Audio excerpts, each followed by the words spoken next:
Hola, soy Robo y este es el podcast Conexiones Frikis, podcast en donde conectamos con la música, cine, videojuegos y literatura más inspiradora y atemporal, dando preferencia al contenido independiente, friki o vintage más auténtico. El podcast que necesitas desesperadamente porque a tus amigos y allegados no les interesa para nada tu excelente gusto en cultura pop y te aburres muchísimo con el entretenimiento plano y clónico dirigido a las masas. Sin duda, es tu dosis mensual de descubrimientos frikis.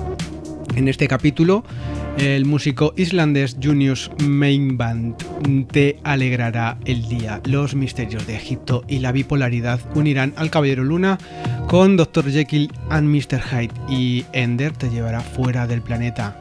Además tendrás que pasear por la ciudad de Cyberpunk 2077.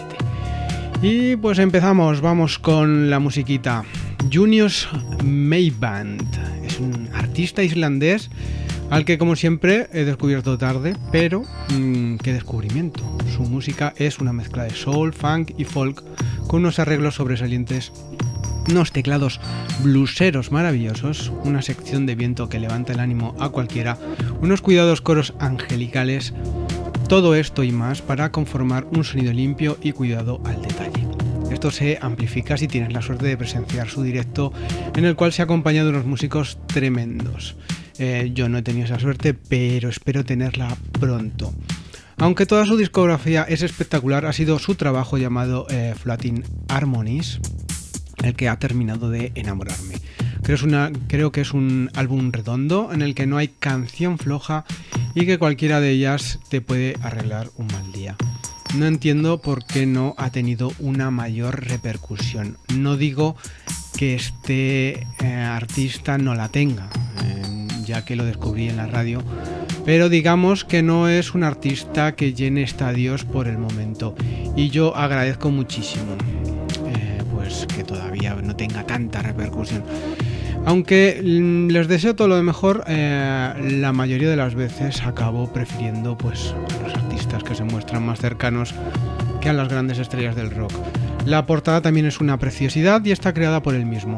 Está claro que Junius es uno de esos artistas que hay que tener en cuenta y estar pendiente de su trabajo en conjunto y de lo que venga. Recomendado para cualquier persona que quiera sentir la felicidad en forma de música.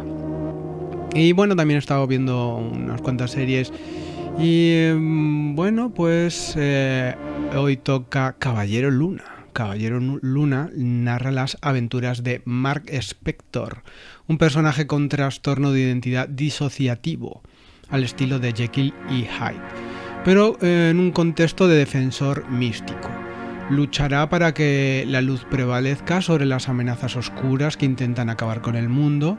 Al principio parecía una de esas series de Marvel que no me interesan mucho debido a su mediocridad, pero al final me enganchó, al igual que me ocurrió con la original WandaVision. Capítulo a capítulo fui sucumbiendo a sus curiosos detalles, como las fábulas ancestrales de la civilización egipcia y sus significados. Estos detalles fueron ilustrados de manera excelente por nuestro colaborador, el escritor y fan de la egiptología Paco Puebla Pestaña. Ante todo, vaya por delante que yo soy de esos a los que le ponen una antigua y misteriosa pirámide, un milenario manuscrito jeroglífico o un pasadizo oscuro en un ancestral templo egipcio y ya me ha ganado. Y con esta premisa por delante os podéis imaginar que Caballero Luna me ha encantado. Para un enamorado de la mitología y la cultura del Antiguo Egipto, cualquier nuevo estreno en cine o televisión de algo remotamente emparentado con ello supone un aumento en las pulsaciones de mi corazón. Dejado esto claro, a uno siempre le gustaría que las cosas se mostrasen un poquito mejor de lo que muchas veces se muestran. Caballero Luna es un superhéroe de la Marvel, nacido a mediados de los 70, pero que sobre todo se ha hecho famoso a partir del año 2022 con la serie de Disney protagonizada por Oscar Isaac, al que recomiendo escuchar en versión original. Para los amantes del Antiguo Egipto, de los cómics o de cualquier arte audiovisual, aún estoy esperando que se haga una película o una serie bien documentada, no solo histórica y mitológicamente, sino también desde el punto de vista de lo mágico, ya que todo lo relacionado con esto daría para hacer una historia tremenda sin necesidad de reflejar cosas que no son ciertas o mal contadas. Esto mismo ya me pasó con Dioses de Egipto o con cada una de las distintas versiones de la momia. y con Caballero Luna pues me ha vuelto a pasar, aunque reconozco que en esta ocasión me ha resultado infinitamente menos sangrante. Algo que me suele irritar profundamente en el mundo Hollywood es el momento en el que todo se convierte en una sucesión de disparos y explosiones, en una innecesaria bacanal de adrenalina y testosterona, en un alarde técnico donde priman los efectos especiales sobre un guión bien escrito, en una interminable ristra de persecuciones con las que se rellena el metraje. Afortunadamente, en Caballero Luna, a pesar de que también las hay, no tienen demasiada importancia en la trama, y el trasfondo psicológico es mucho más determinante que las explosiones. Se agradece el peso que tiene todo lo que rodea el trastorno disociativo del protagonista, en una lucha constante entre sus alter egos, como un moderno Mr. Hyde que lucha por desembarazarse del prudente y reflexivo Dr. Jekyll. La lucha entre el instinto, lo primario, lo visceral y lo irracional frente a lo meditado y lo lógico. La visión de la Gran Pirámide como una construcción casi cuántica que conecta distintas realidades donde conviven los dioses y sus avatares. Desde la egiptología ortodoxa evidentemente no puede ser aceptada ni contemplada, pero desde una óptica más heterodoxa se convierte en algo posible e increíblemente atractiva. La verdad es que ya puestos hubiese sido fantástico asociar también a la Gran Pirámide con el Rostau, la entrada a la Duat o al inframundo egipcio, y su interior cuántico con la Sala de las Dos Verdades, donde se llevaba a cabo el juicio del alma del difunto, y así podían haber utilizado alguno de los numerosos libros mágicos históricos, como el de la salida al día o el del Amduat, o cualquier otro para escenificar un ritual y no limitarse a estereotipadas y falsas imágenes supuestamente esotéricas. A lo largo del Antiguo Egipto, distintos centros religiosos crearon sus propias cosmogonías, o métodos de explicar la creación del mundo por intervención de los dioses.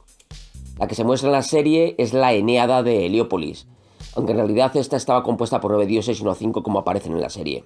A lo largo de ella hay algunos errores de documentación que pueden resultar irrelevantes, pero que para un friki del Antiguo Egipto se nos clavan como espinitas debajo de las uñas. En el fondo, pues eso, cada friki con su tema. ¿Qué trabajo les cuesta retratar fidedignamente a los personajes mitológicos o meterlos dentro del marco que les corresponde? Ya sé que la serie deriva de un cómic con una estética y personajes definidos, que no tienen por qué ajustarse con precisión a la mitología, pero aún así me parece que podían haber afinado algo más.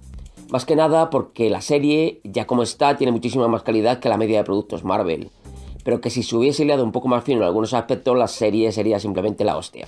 La serie deriva de una más aparente que real, eterna lucha entre el bien y el mal, similar a la que podemos ver en los relatos mitológicos egipcios, donde los blancos y negros absolutos se difuminan, dejando paso a una gama casi infinita de grises. Casi nada es por completo bueno ni malo, todo es en realidad ambivalente. El orden y el caos, ambos necesarios, juegan una eterna partida que no puede ser vencida definitivamente por ninguno. En la serie, el mal aparece encarnado por la diosa Amnit y por su avatar Arthur Harrow, Ethan Hawke, mientras que el aparente bien está encarnado por el dios Khonsu y su avatar, Oscar Isaac. En este caso, desdoblado en varias personalidades distintas. Steven como un apocado empleado del museo y Mark como un mercenario bravucón. La serie relata la historia de una enemistad entre dos dioses, Ammit y Khonsu, creada ex novo para los cómics, con muchas licencias creativas, pero que no tienen sostén en la mitología. De esta manera, Khonsu mitológicamente no es esa especie de mezcla de máscara veneciana gótica y la imagen cadavérica del ibis de otro dios lunar, Thoth. De hecho, hubiese estado quizás más adecuado escoger a este Thoth o Thoth para materializar esa enemistad entre dioses, el cual tenía más que ver con Ammit, al coincidir con ella en la escena del juicio de Osiris, y de la que se podía haber extraído algún tipo de posible enemistad. Pero claro, de haber hecho esto, el personaje central del cómic no hubiese sido Khonsu, sino Thoth. Así que vamos a dejarlo así y no vayamos a liarla. En realidad, Khonsu era representado como un halcón, o un chaval momificado con coleta lateral y el disco lunar sobre la cabeza, al que se rendía culto en su templo en el complejo de Karnak, junto a sus padres Amon y Mut. Y además estaba ligado al famoso y escalofriante himno caníbal de los textos de las pirámides. Mientras, por su parte, la monstruosa y semi-reptiliana Ammit era en realidad una diosa menor y no demasiado relevante dentro de la mitología egipcia, funcionando como la ejecutora del destino tras el pesaje negativo del corazón del difunto durante el juicio de Osiris. La escena de este juicio es la única en la que mitológicamente aparece Ammit, por lo que de manera indirecta este juicio debería de haber sido en realidad el trasfondo de toda la serie. Y la verdad es que no lo es. Ammit no era mala en sí misma, ni tuvo jamás esa rivalidad con Khonsu, pero en la serie aparece casi como si fuera uno de los seres más poderosos del universo, ya que tenía el poder de absorber las almas de los impíos. Vamos, lo que viene siendo casi toda la población, incluidos tú y yo. Y eso hay que reconocer que da mucho juego. En este universo de ficción, los guionistas adaptan algunos elementos de la cultura antigua egipcia, pero con pequeñas licencias imaginativas. Algunas de estas, aunque en realidad apenas afectan a la trama general, pues pueden ser las figurillas conocidas como Useptis, cuya función en realidad era la de ejercer de servidores mágicos en la vida de ultratumba del faraón, y las cuales no eran prisiones de almas, como si fuesen una lámpara de Aladino o un mágico sello de Salomón. O Tauret, la diosa hipopótama, que por cierto está muy mona en la serie. Esta en realidad nada tenía que ver con la ceremonia del pesaje del corazón en el difunto, así como la diosa Hathor tampoco tenía nada que ver con la Eneada. Y por supuesto que Manía la de mostrar a Anubis como un villano, cuando en realidad tan solo era el guía de los difuntos por el inframundo. La estética e iconografía de Egipto es tan atractiva en sí misma que no necesitas convertirla en una mediocre atracción de feria, ni adornarla con fuegos artificiales. La imagen que se da de Egipto, a pesar de valorar el utilizar algunos actores egipcios autóctonos, me resulta similar a como cuando en alguna película de Hollywood que transcurre en España se mezcla la Semana Santa con las fallas y con los Sanfermines todos juntitos, mientras se produce una estúpida persecución en moto. Pero a pesar de estos pequeños detalles, debo reconocer que disfruté de la serie como un niño, y sinceramente os la recomiendo. Es con diferencia, para mi gusto, de lo mejor que ha hecho Marvel. Muy bien, pues muchísimas gracias a Paco Puebla Pestaña. Quiero destacar que Paco es el responsable de la editorial La Muertecita, donde podéis encontrar buena literatura de ficción y ensayos siempre en torno a temas relacionados con el misticismo y el misterio. Y vamos a enlazar un poquito el Caballero Luna o un muchito con Dr. Jekyll y el señor Hyde, ¿no? Porque me he leído precisamente ese libro, ¿no? El extraño caso del Dr. Jekyll y el señor Hyde. El extraño caso del Dr. Jekyll y el señor Hyde es una novela de suspense escrita por Robert Louis Stevenson, autor conocido principalmente por la novela de aventuras La Isla del Tesoro, entre otras muchas. En esta ocasión Stevenson nos sumerge en una historia llena de aventuras o más de suspense, en la que escucharemos los ecos de pisadas nocturnas resonando en las adoquinadas calles llenas de niebla de Londres de la época victoriana. Viviremos la búsqueda y resolución del misterio que esconde el Dr. Jekyll y su conexión con el oscuro Mr. Hyde. Al igual que me ocurrió con Frankenstein de Shelley, me he llevado una grata sorpresa. Demasiado influenciado por los personajes en el cine y la animación, creí que el libro iba a ser redundante, pero lejos de ser así, me ha descubierto el lado más humano de esta historia. Su filosofía sobre el bien y el mal. Stevenson enseña a través de esta narrativa que nada puede ser negro o blanco. En cada personalidad hay matices, fallos, errores y conductas contradictorias. Esto sin contar los cambios de conducta, ya sean impulsados por la presión y situaciones sociales, o ya metidos en el drama absoluto como la enfermedad o el síndrome disociativo de identidad, que puede convertir a cualquier persona en una mera marioneta. Es un libro corto e intenso en el que podemos ver cómo se pensaba en aquella sociedad victoriana marcada por un gran desarrollo en la industrialización, la tecnología y la ciencia, pero también con grandes retrasos en el ámbito de los derechos laborales, feminismo o los gustos más conservadores y cerrados en cuanto a la moda o el arte de la época. Y bueno, súper recomendadísimo, se lee en nada, muy cortito y bueno, puedes rellenar algunas noches o finales del día pues bastante bien, sobre todo si te gusta el suspense. Y vamos a seguir con el juego de Ender de Orson Scott Card. El juego de Ender es uno de los libros más vendidos de la ciencia ficción. Narra la historia de un niño llamado Ender al que el gobierno permite nacer como tercer hijo de una familia, a pesar de que esto está prohibido por el estricto control de la natalidad. Como en China casi, ¿no? No, sin el casi. La razón detrás de esta excepción es que sus hermanos son prodigios y el gobierno desea utilizar a Ender en un programa especial. A la edad de 6 años, la familia debe cederlo para que sirva al gobierno en una escuela militar. El objetivo de esta institución es formar al soldado definitivo para enfrentarse a una amenaza alienígena. La novela no solo explora cómo el poder, representado por una amalgama de gobiernos, es capaz de manipular y despersonalizar a los individuos, sino que también analiza las diferentes filosofías de la humanidad a través de los hermanos de Ender y sus compañeros en la escuela militar. Se abordan temas como la empatía, el pacifismo y la naturaleza violenta del ser humano. Además, ofrece una perspectiva interesante desde el punto de vista alienígena, destacando la importancia de la comunicación y los peligros de no comprenderla adecuadamente entre seres inteligentes. Gran parte de la trama se centra en las luchas entre soldados y naves espaciales en simuladores de estrategias que sirven para desarrollar los personajes que rodean a Ender y sus personalidades.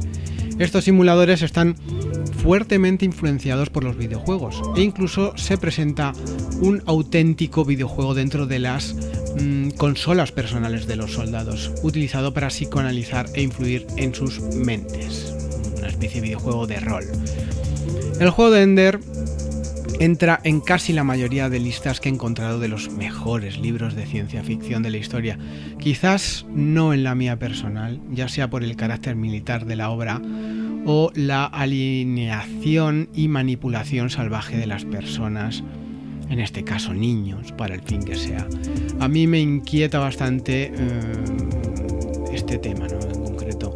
Por supuesto que lo recomiendo y lo considero un clásico de la literatura de ciencia ficción, pero como para gustos son los colores, yo me quedaría con un libro claramente inspirado en este.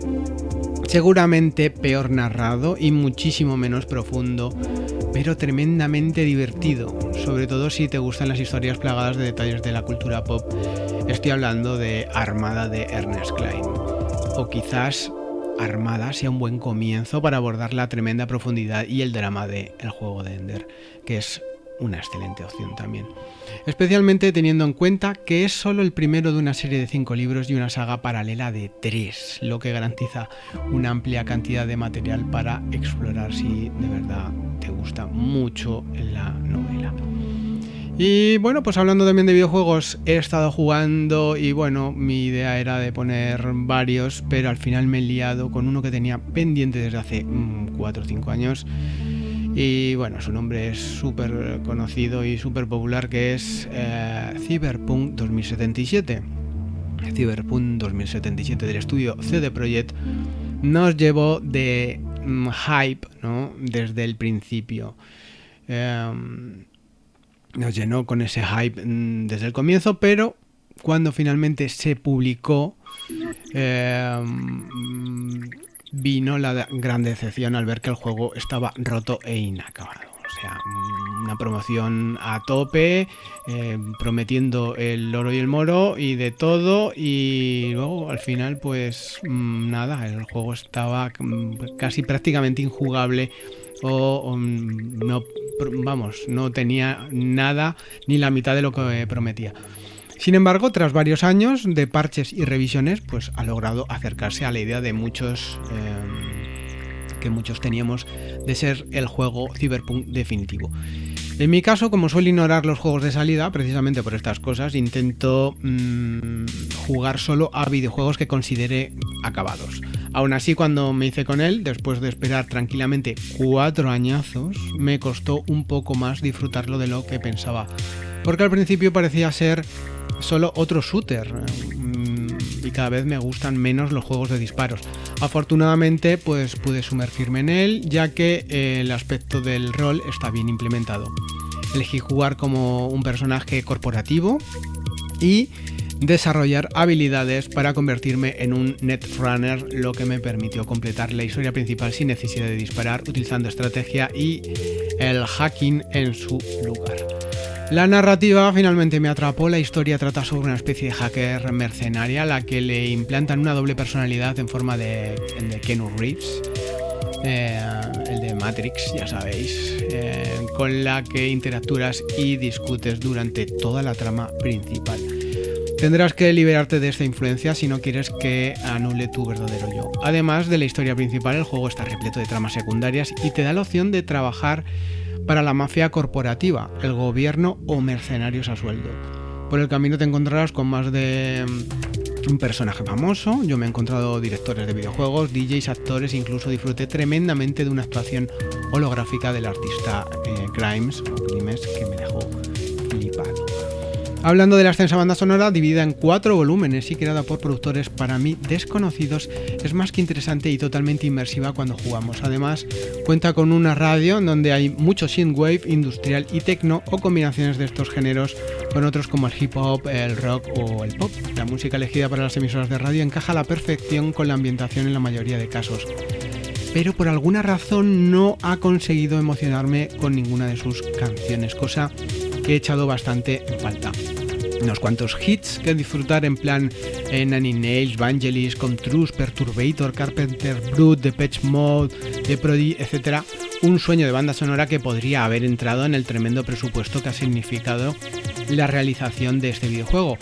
O quizás estoy tirando demasiado alto. El caso es que, aunque la banda sonora es correcta, la larga colección de canciones en forma de radio que llevamos incorporada a mí no me ha funcionado demasiado y queda como un simple acompañamiento en la mayoría de escenas. Prácticamente a la mitad del juego solo escuchaba los temas de la score, que me parecen más auténticos, ¿no? Los temas ambientales hechos para las diferentes situaciones del juego. Está bastante bien.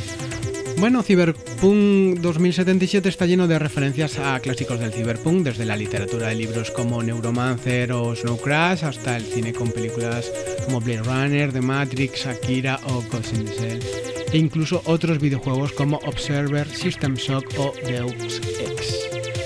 Personalmente, quizás Deus Ex, especialmente su segunda parte, tuvo más impacto en mi persona debido a la profundidad de la historia y los personajes, así como su magnífico modo pacifista. Me pasé el juego sin matar a una sola persona humana.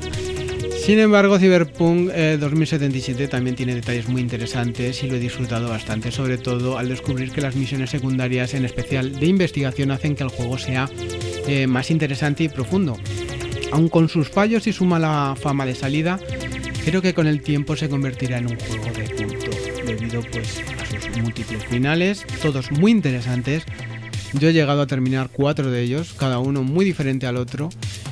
Y en resumen, lo recomendaría sin duda a los fans del género, especialmente si lo encuentran en oferta, ya que ofrece una buena historia sin exceso de tiros. Y eso sí, a los que os gusta más disfrutar la historia, la narrativa o si sois pacifistas, recomendaría encarecidamente elegir la clase de Netrunner para convertirse en el hacker definitivo y así resolver las situaciones que se presenten sin hacer mucho estropicio de muerte y destrucción. Y bueno, pues esto ha sido todo en el episodio ya número 51 del Conexiones Friki. Pues si te ha gustado, simplemente dale al me gusta o comenta algo. Es muy importante para mí saber pues que estás ahí, Muchas gracias. Recuerda que puedes escucharme en iVoox, en iTunes, en Spotify y en Patreon antes que nadie, donde además puedes leer el podcast y dar tu opinión e incluso participar como colaborador en este podcast. Ahora puedes seguirme totalmente gratis. Un gran agradecimiento a los mecenas de Patreon que hacen posible este vídeo. Gracias por tu apoyo constante. Es un placer que hay personas como tú, saber que hay personas como tú en las que puedo apoyarme para seguir creando contenido. Estamos en contacto y nos vemos en el próximo capítulo. Cuidaros.